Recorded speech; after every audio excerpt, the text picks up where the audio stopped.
North Pride is on the move. Raptors hover over a withered carcass. But there is scent of fresher meat in the wind.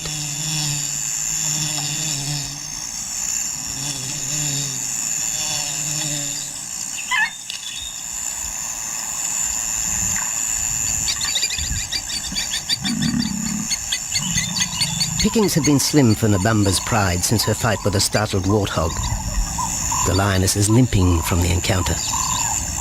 And even the pride's big male, Jabu, wonders when his next meal will come.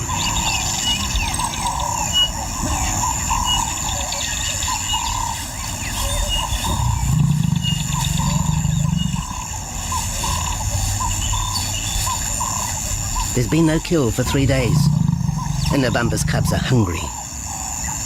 Survival is tough across this tawny continent, and for the lions of Pinda Reserve, etched into the heart of Zululand, only those with speed and cunning will eat.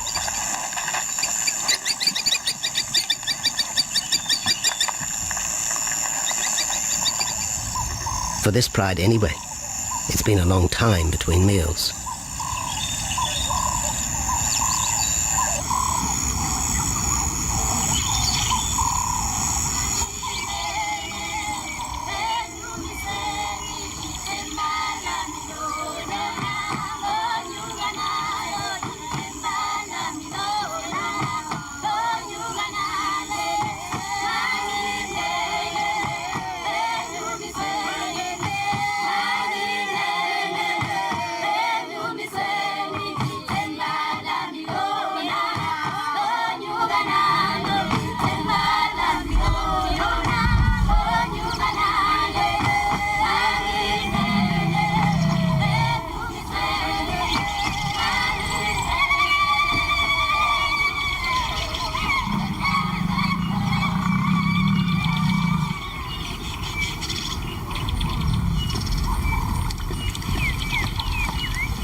Jabu had waited too long for his lioness to feed him. Overnight, his stealth carried him into the path of a careless zebra. The rest of the herd is still skittish. One animal had already lost his tail to a hungry pride, but for the dazed stallion, it was all over in seconds.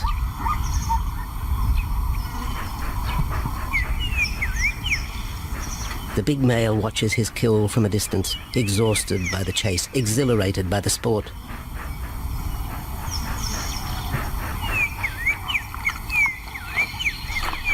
Jabu will feast later. Tired from the hunt, he needs to rest.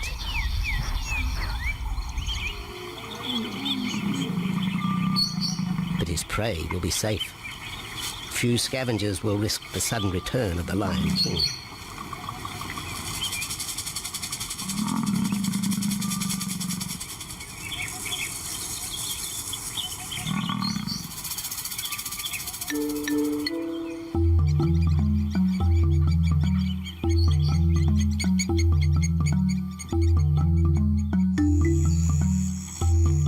Zulu trackers follow the spoor of Nabamba's pride across Mziki Marsh.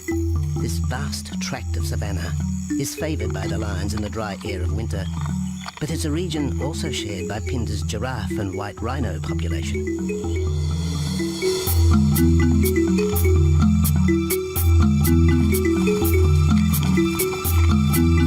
Through modern times, most of southern Africa's wildlife has been ravaged by hunting and habitat loss. Farmland, overgrazed and buffeted by domestic stock, has ripped the heart out of the original bush. The open, broad-leaved woodland, acacia bushveld, and wetland habitat had all but disappeared, taking with it the wildlife.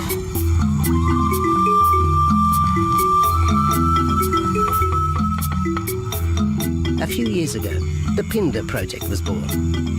17,000 hectares of farmland bought up in KwaZulu-Natal along South Africa's eastern seaboard.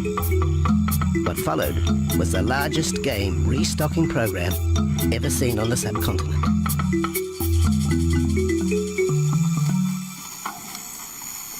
The land was overgrazed to a certain extent and it wasn't in very good shape. They put all these farms together, put a perimeter fence around it, and then brought in a lot of game. I mean, we brought in elephant, we brought in rhino. We started off with those sort of animals and then started with cheetah, bringing in cheetah onto the reserve, mainly to get them used to the area before the lions came on, because the lion is a more superior predator as such and would dominate the cheetahs. We wanted to get them settled first before the lions came in.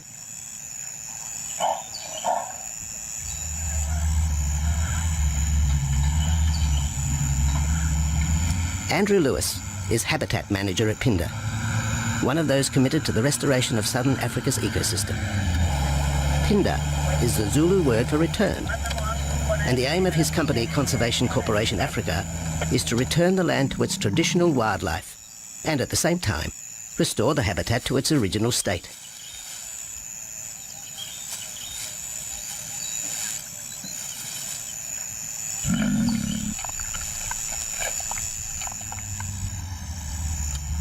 Pinda is cautiously open to top-level tourism, limited and luxurious. Dreams of extending the green frontier require funds, and the reserve's lion pride has already earned its keep.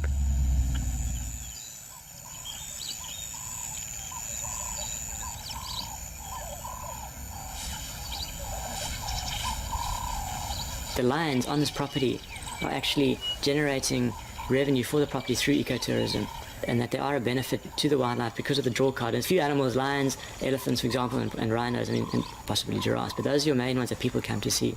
And we've been very fortunate to be able to have lions on the property, and I think those lions that we have given us amazing value for our guests, and by getting our guests in here, we're getting revenue into the area, and that's benefiting wildlife as a whole.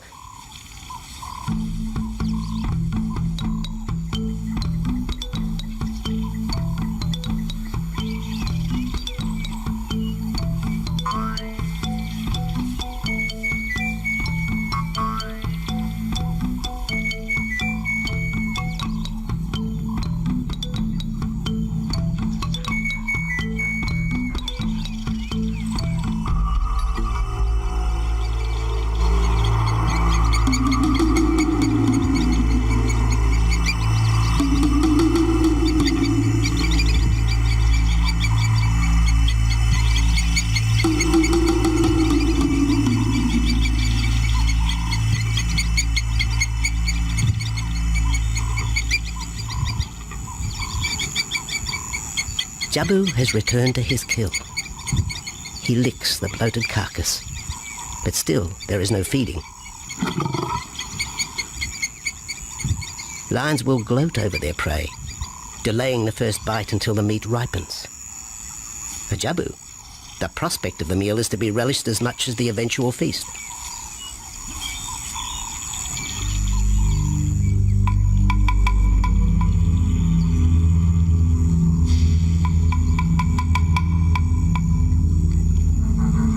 Meanwhile, Nabambo's pride is on the prowl. The older cubs are 10 months now, weaned, but still dependent upon Nabambo for food.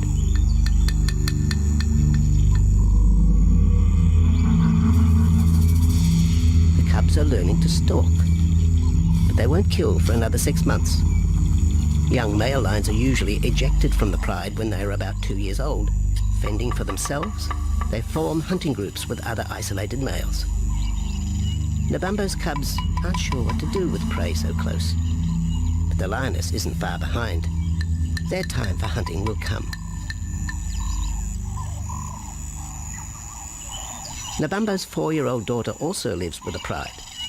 She is the mother of the group's youngest offspring, 7-week twins Umveli and Damana. The little cubs have been hidden since birth, and now stay close within the protective circle.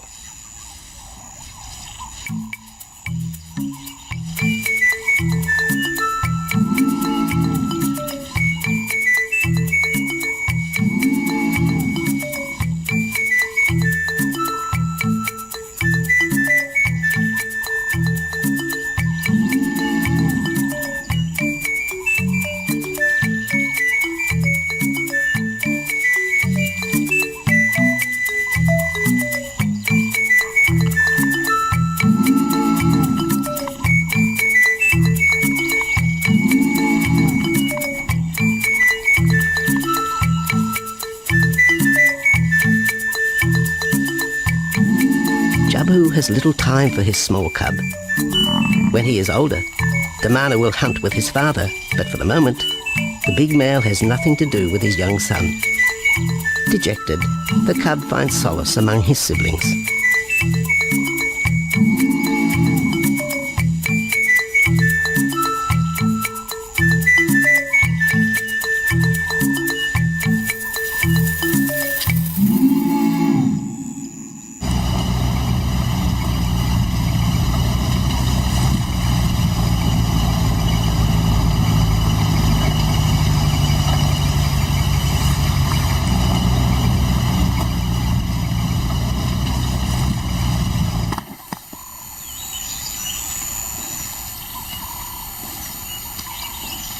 A young giraffe lies helpless in the grass.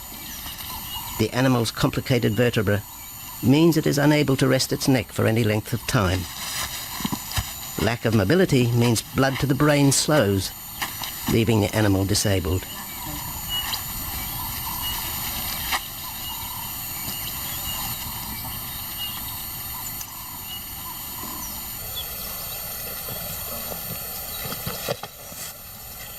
Efforts to lift the head fail, and rather than leave the giraffe vulnerable to predators, the young bull is shot by rangers.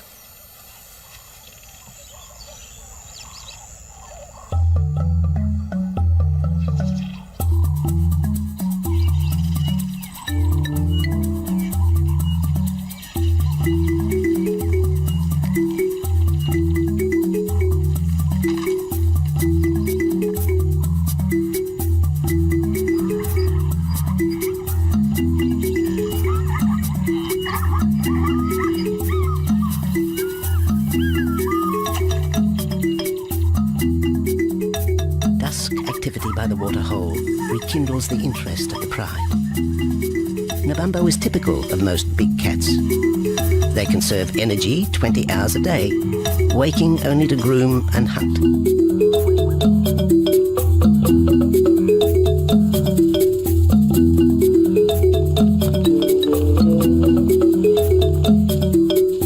The lioness shows little sign of her injured leg, but the tusks of the warthog have torn sinew and muscle, slowing her in the pursuit of prey.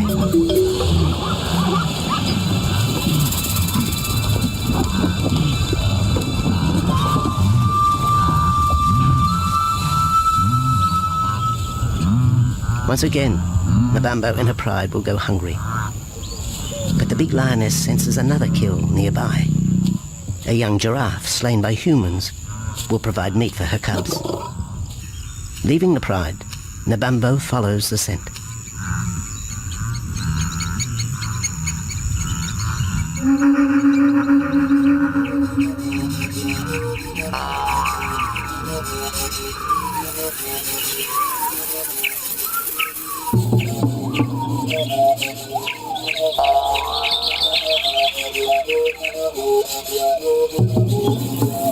Left alone, the older cubs know the drill. They will wait for Nabambo's call to take them to the kill.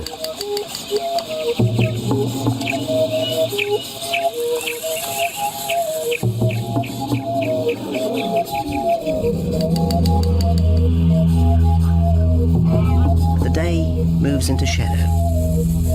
The cubs are restless and a little afraid. Adult lions have few enemies, but cubs, even those 10 months old, are at the mercy of leopard and other predators.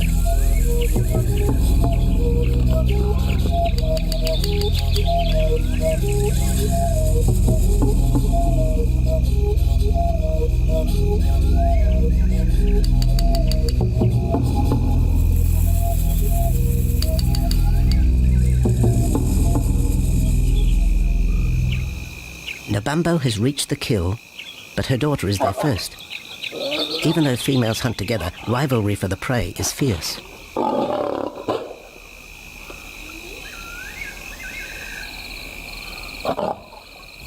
The big lioness begins the trek back for her cubs, but the youngsters have heard her call and they meet halfway.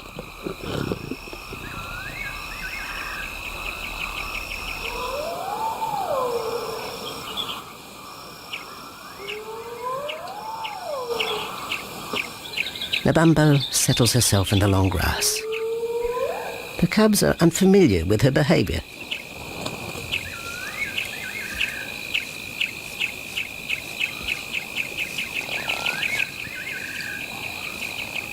A female will usually head the charge with any kill, splitting the hide of the victim and leading the way for the pride to eat. But there is human scent around the giraffe, and the big lioness is cautious. She watches her cubs, hidden, alert to any potential threat.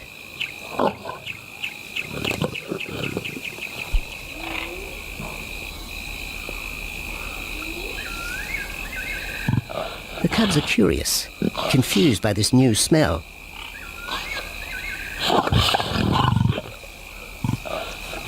The lioness moves in for a final check, but she has already made up her mind. The carcass is tainted. There are foreign traces, a dangerous ambience. Instinct tells her this is not food fit for her cubs. Disappointed, Nabambo moves away, the scent of another night stalk already in the wind.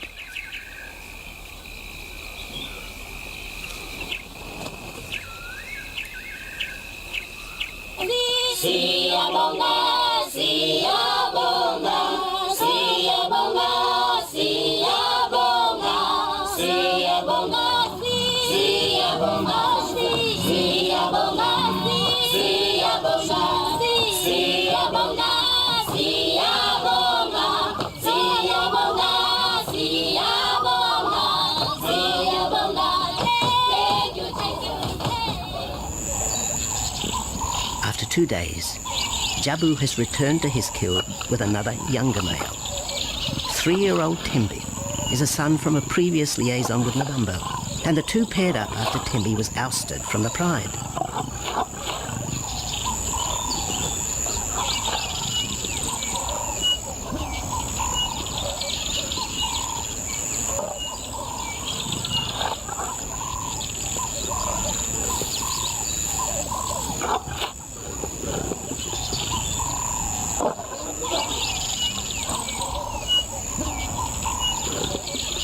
Pride males are lazy and will gladly let the females track down prey. But the theory that males won't hunt is a fallacy. Any hungry male will hunt for himself when no free lunch is provided by the lioness, hyenas or other predators.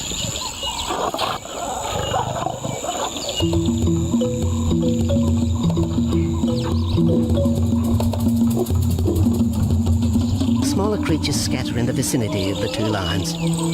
There will be no hunting for a while. Bloated after the zebra kill, both males will sleep for the next day, oblivious of their surroundings.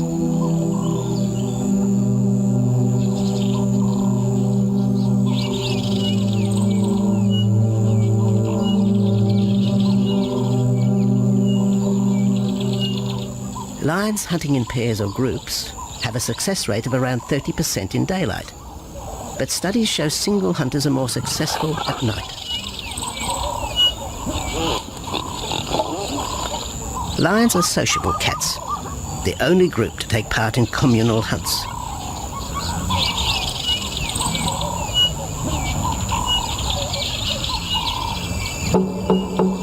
Ambush is an important part of the lion's strategy. Often one pride female will round up the prey from the front, driving it towards a second lioness.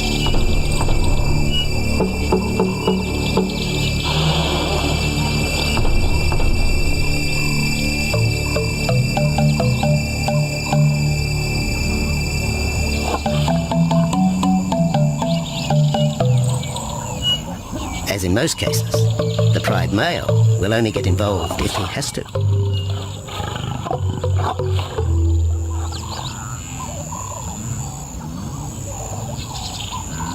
Accidents involving humans are rare in southern Africa's game reserves.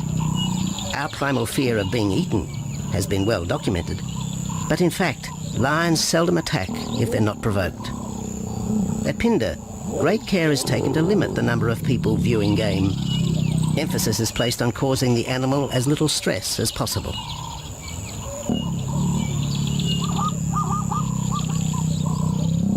man isn't a part of their natural food source. They don't normally go out and hunt people. I think your lions are opportunists though, and I certainly think that if your lion is very hungry, under stress, I don't think they'll necessarily go out to hunt you down, but if you interfere with them, they'll certainly kill you. And there's a good chance they might eat you at the same time.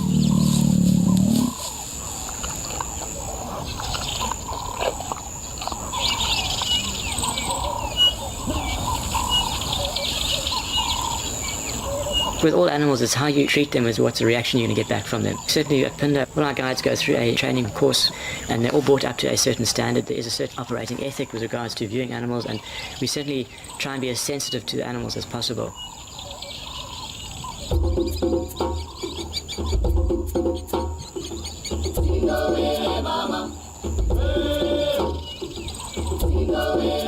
Cradled within the arms of the Ubomba Mountains and the Indian Ocean, Pinda covers one of the most diverse regions of Africa. Here are found 7 different ecosystems, from palm savanna and bushveld to rare sand forest and dense thorn bush, all restored from the pastoral belt which had swept down the east coast.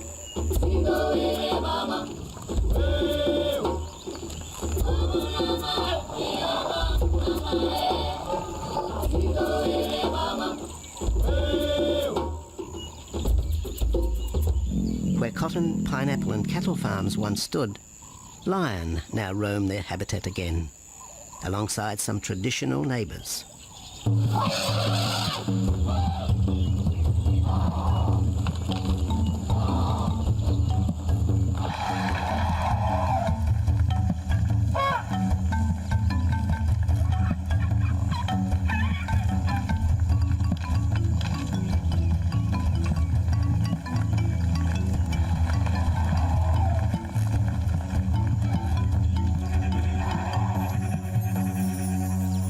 Pinda sees its responsibility to the region extending beyond restoration of habitat and wildlife. It provides schools and a clinic for the local Zulu community, as well as employment. In the eyes of Andrew Lewis, essential ingredients for a successful operation. It's very important to involve the communities around your reserve because they have to benefit as well. There's no point in just taking land, get some investors to invest in it. But if you don't allow the people who are on the periphery of that reserve to benefit from it, you're going to have an immense problem with poaching, and they're going to cut your fences down, and you're just going to have an uphill battle.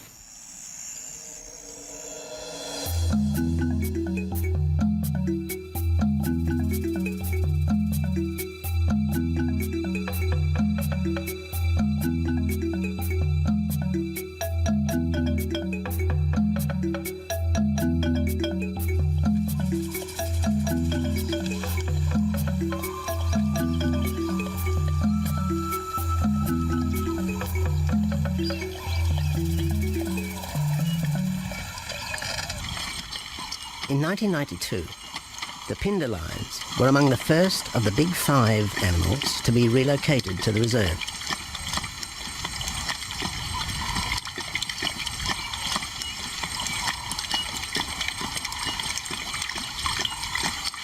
The original pride came from the northern province of South Africa, a vast scrubby region flanked by the ragged Drakensberg Mountains near the Mozambique border.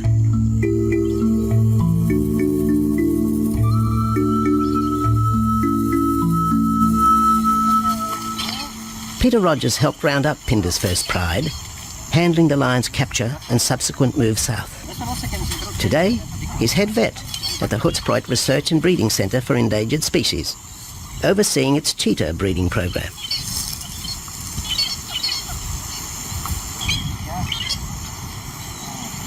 But it's the discovery of what's believed to be a long-extinct strain of lion that has put Peter's centre on the map. We were involved in the rescue of these circus animals that came down through Africa and were abandoned in Maputo. We were just founded by an animal welfare group called Animal Defenders based in London, and they said, could we just keep these animals temporary? First they mentioned tigers, and then they came back and said, well, there's 6 lions as well. So we said, yeah, we could hold them temporarily just until they found permanent homes for them, but basically get them out of that predicament that they were and the shocking conditions that they were in Maputo and Mozambique.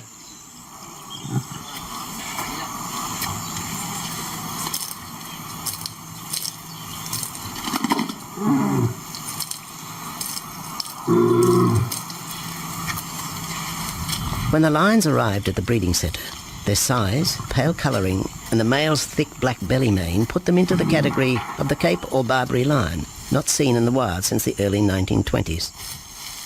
A few still exist in captivity, and a male and female were brought to South Africa from an Italian zoo for breeding purposes. But attempts to mate Akef, the big male from the ill-fated Mozambique circus, with the Italian female are proving difficult.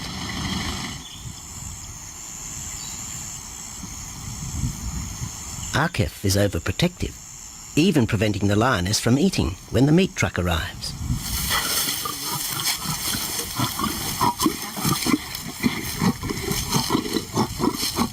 Finally though, Sisi makes her breakthrough.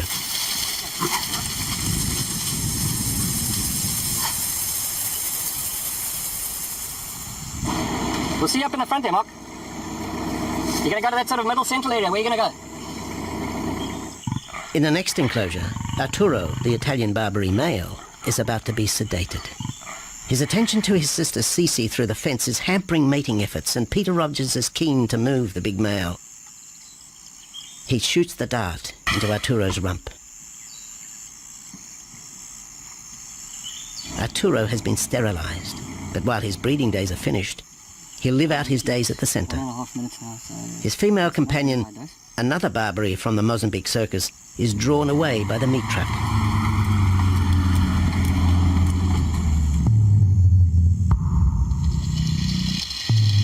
It's 20 minutes before the anaesthetic takes effect.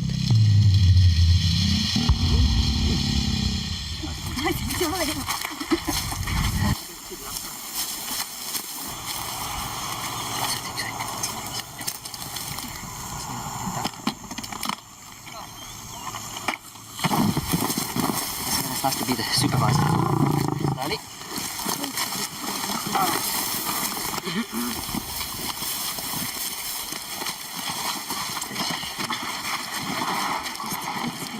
You need all your help at the bottom just to put him back into the cage, okay? One, two, three. Yeah.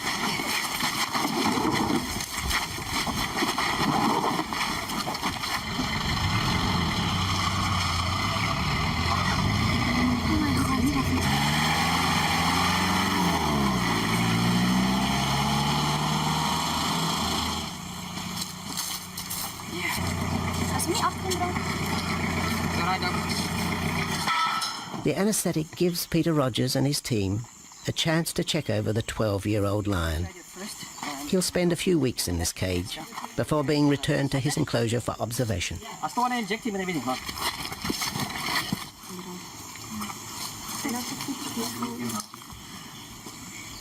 It's very exciting to be part of this project because they feel that there are perhaps not many Barbaries, if any, that are really pure, that are left even in captivity. They feel that over time other animals from other genetic bases are brought in. So there's a big project afoot at Oxford University to do the genetics. So that's just getting off the ground now. Okay. We just put under the skin on the neck if we can find the skin under this big beard of his.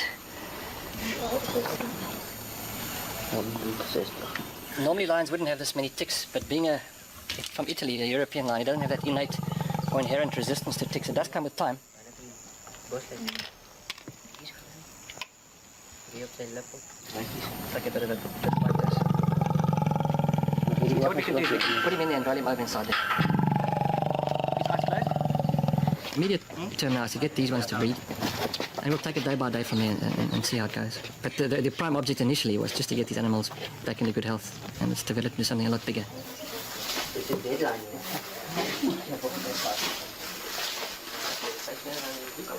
Yeah.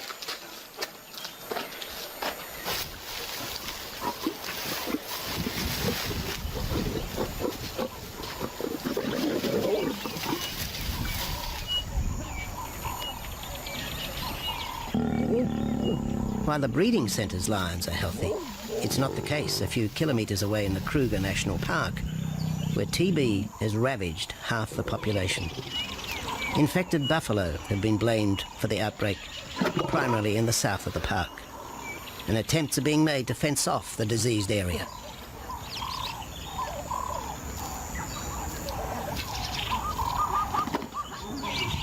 And the lions are preying on infected buffalo. Because it's an exotic disease, not an indigenous disease, the lions are totally naive and they've got no resistance to it. So it's a big problem. It's a very difficult decision to make as to what to do. It's a very topical and heated subject at the moment.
Back in Phinda, the night stalk has begun.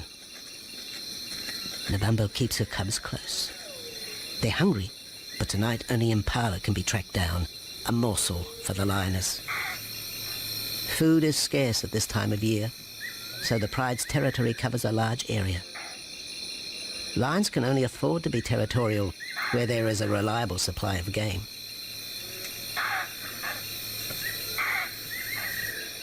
Jabu wants to mate. He's been with his pride for nearly a year now. But Nabambo would prefer a larger group of males around her. Eventually, though, Jabu will have to join forces with other males to have a chance of keeping this pride. The big male is only 7 years old and a fine specimen, weighing in at just under 200 kilograms. For the moment, he's secure. Although tonight, Nabambo has hunting on her mind.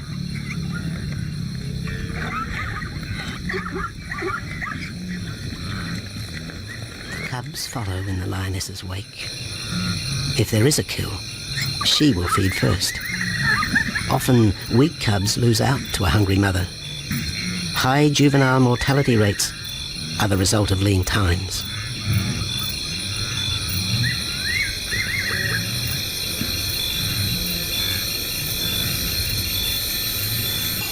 Jabu has had enough. He's been walking for hours. Sleep is more important. And the zebra he ate 2 days ago will suffice for another night.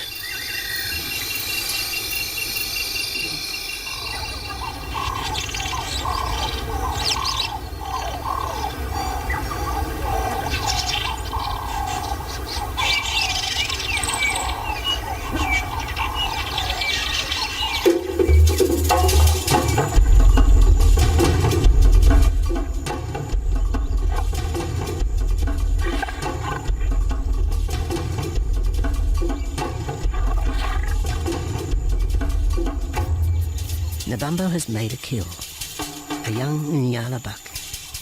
It's been 3 days since the pride has eaten, and this will provide meat for them all. But the lioness will eat first.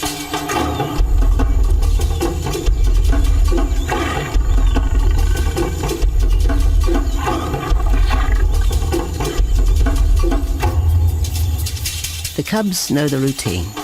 They will get their turn. But Nkosi is hungry.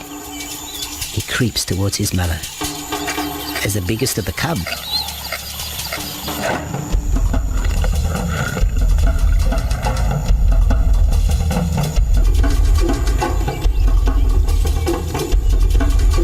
Nkosi watches. A lioness can eat more than 20 kilograms in a single sitting. This could be a long wait for the little cub. Nkosi approaches the kill cautiously. Sometimes a lioness will turn on her cubs, but today, Nebambo is pleased with her efforts.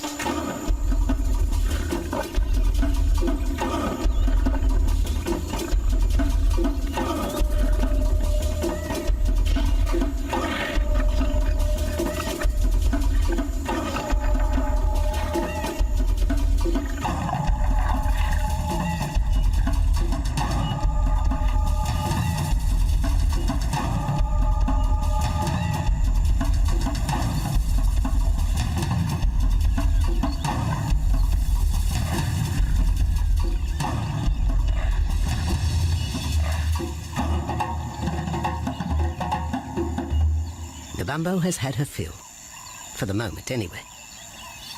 Lions never eat the stomach of a kill. She will bury it before dragging off the carcass. This way, hyenas and other predators are thrown off the scent. The evidence has been buried. The carcass is no more.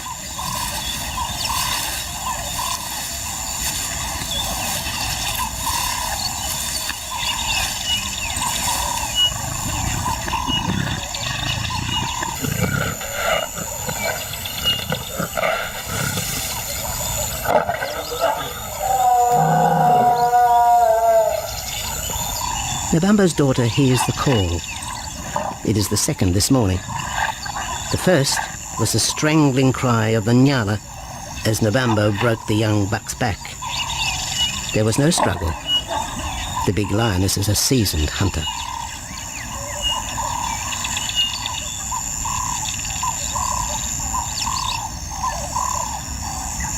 The rest of the pride will feast on the carcass after Nebambo retires. But first, they will drag it into the bushes, away from prying eyes, away from raptors already circling the kill scene.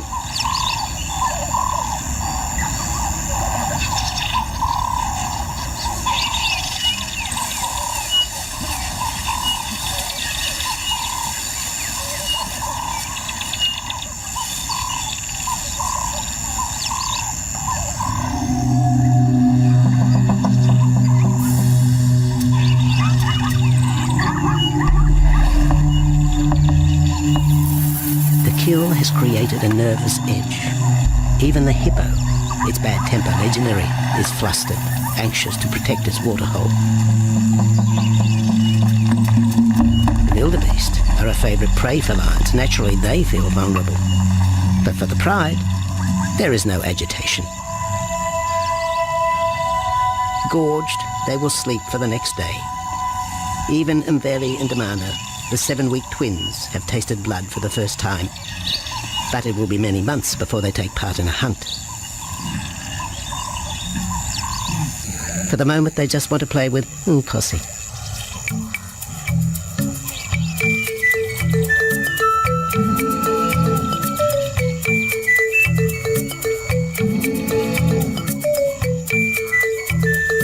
The older cub is beginning to take on the shaggy mane of the bigger males. Within 18 months, he will be hunting with them, competing for his own pride. In the meantime, though, he has to contend with his young siblings.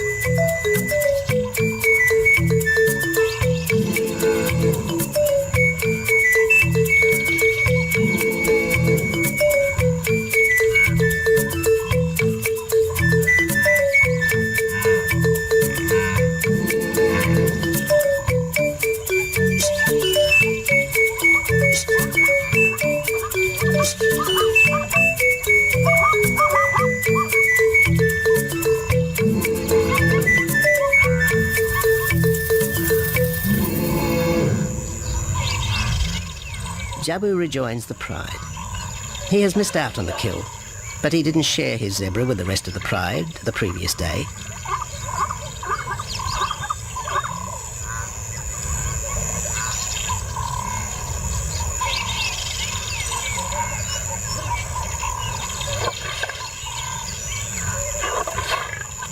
A half-hearted attempt at mating, but the big lion's attention is drawn to a curious onlooker. With the pride so close, the giraffe won't be sitting for long. Drinking and sitting is when they are at their most vulnerable.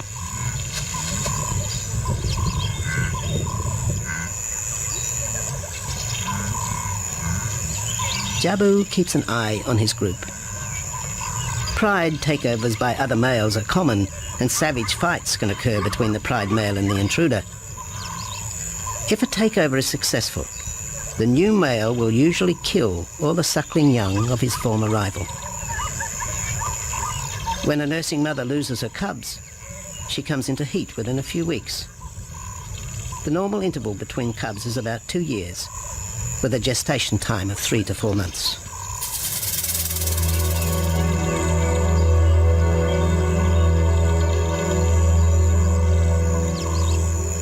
Jabu marks his territory, but it may soon be all in vain. A fresh infusion of lion genes is necessary to avoid the effects of long-term inbreeding. It's likely Jabu and his son Tembi will be swapped for males from another game reserve. This will broaden the bloodlines of future lions and avoid the genetic risks currently facing the pride at Phinda.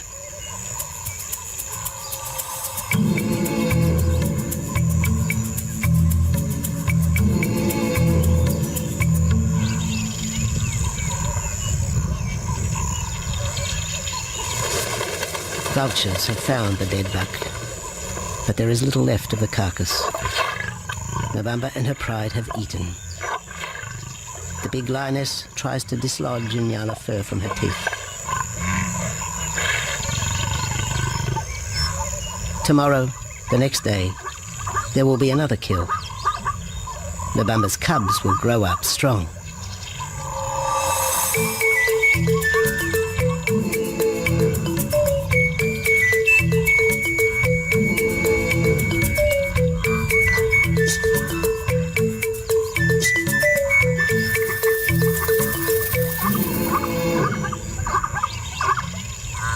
The lion is the greatest of all predators, the essence of all that is Africa. And yet, there are fewer than 50,000 left in the wild. The future for the species lies in managed reserves such as Phinda. Here in Zululand, the lion roams free for the first time since the beginning of this century. At Phinda, the philosophy has always been simple. Africa's wildlife land, undervalued and underutilized, is the continent's most precious natural resource. Focusing on the animals, their habitat and local communities is just the beginning of an African renaissance. Phinda is, after all, the Zulu word for return. Maybe, too, it's a chance for man to redeem himself just a little.